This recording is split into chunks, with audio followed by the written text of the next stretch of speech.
Bonsoir chers internautes, restez connectés sur Pépé Soupe si vous venez de nous prendre en cours. Tout de suite, un reportage sur la cybercriminalité avec un invité anonyme, lui-même ancien brouteur. 49-45. La cybercriminalité se résume par la plupart des activités cybercriminelles commises par des pirates informatiques qui veulent se faire de l'argent. Qui sont-ils en réalité et comment s'y prennent-ils de façon pragmatique? Voici dans cet élément les explications d'un ancien brouteur. 38-19. Lui là, on va l'appeler Moussa. Lui que vous voyez là, c'est un arnaqueur. En français ivoirien, on les appelle le brouteur. Ça fait maintenant 7 ans qu'il est dans ce métier. Aujourd'hui, dans l'anonymat, il va essayer de nous dire comment il a commencé ce métier et comment il s'y prend pour arnaquer les gens. Regarde, pardon, faut écouter. C'est en fréquentant les cybercafés. C'est dans les cybercafés que tout a commencé. On partait à la base pour juste jouer des jeux vidéo, mais puis après, on a suivi des grands frères qui faisaient ça. Bon, on essaie d'avoir des photos, pas des photos de personnes noires forcément, hein, des photos de personnes blanches. Voilà, que ce soit des belles filles, des beaux gosses.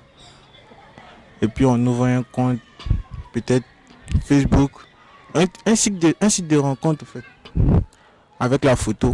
Et puis on essaie d'envoyer des messages à des personnes en attendant que ça réponde, en espérant que ça réponde quoi. On ne dit pas grand chose parce que si par exemple tu utilises la photo d'une fille, c'est pas toi qui ira aborder directement le client, tu vois, non? Voilà, tu te laisses draguer comme naturellement quoi.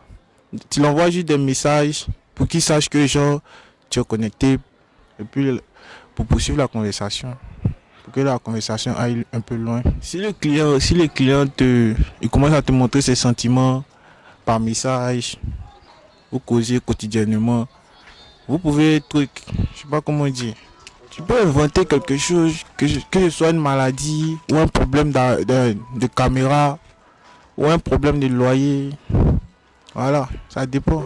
Ça dépend de la procédure parce que tu vas pas encaisser, tu vas pas dire au client de t'envoyer 10 000 euros pour un problème de caméra, tu vois. Donc ça dépend de la procédure. Chaque procédure a son taxement, si je veux dire. 13 000 euros.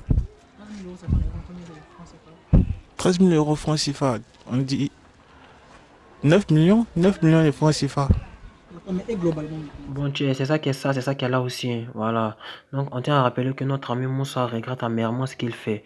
Et vu qu'il a commencé à décrocher, il nous a contactés pour pouvoir se confier à nous en vue d'alléger son esprit. Nous aussi, on profite de ce moment pour vous dire de faire très attention parce que les explications de Moussa montrent comment les arnaqueurs s'y prennent pour nous soutirer de l'argent. Donc, partagez au maximum pour pouvoir sauver des vies.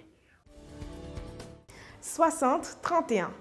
Fabricant de charbon, Connemarius a trouvé en notre passage à Boaké une aubaine pour exposer les réalités auxquelles il a été confronté lors d'une mésaventure avec la police.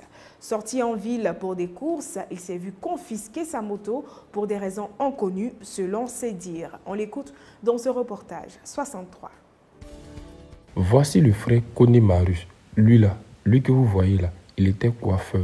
Coiffure là, ça n'a pas marché. Donc il est rentré dans plein de petits boulots pour pouvoir s'en sortir dans la vie. C'est dans chercher petit boulot qu'il s'est retrouvé fabricant de charbon aujourd'hui, il y a de cela 5 ans.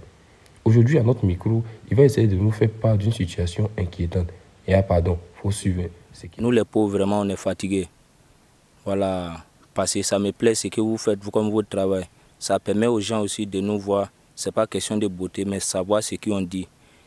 Et puis savoir ce qui se passe. J'ai plusieurs problèmes actuellement. Pas seulement à faire de l'argent, mais aussi ce qui se passe qui n'est pas bon. C'est un message que j'ai envie de lancer avant de vous répondre. Voilà. Parce que toute cette fois-ci, moi j'ai acheté une moto. La fois dernière, j'ai eu problème avec des autorités en ville. En défaut de quoi, on allait réduire à faire des cas d'identité. Dès qu'on est rentré à la préfecture, voilà, ils ont saisi ma moto. Ça n'y a 10 couleurs noires. Ils ont saisi ma moto en disant que non, que je suis rentré, c'est mal fait. Ils les ont demandé pardon. On ne s'est pas entendu. Jusqu'à ce qu'ils sont arrivés jusqu'à insulter ma mère. Là, j'étais fâché. Je ne lui ai pas rendu le coup, mais je lui ai dit seulement, chef, vous êtes gradé, mais n'insultez pas ma mère, on n'est pas sur ce coup. On a échangé des paroles. Jusqu'à présent, ma moto se trouve eux. J'ai mal, mais j'ai mal. Je ne suis pas volé. Hein. C'est pourquoi ils me débrouillent. Mes comportements qu'ils sont en train de nous mêler, si ça continue comme ça, moi, mon intelligence est bonne. Je ne vais pas me mêler de ces cas. Bon, tchè, vous avez vu, hein, il a déjà tout dit. Voilà, c'est plus ce que nous on va dire. Ce que nous peut vous dire ici, c'est que si vous êtes victime de ces genre de choses-là, contactez-nous pour vous faire entendre. N'hésitez pas à nous appeler. On est là pour vous, pour être votre porte-parole.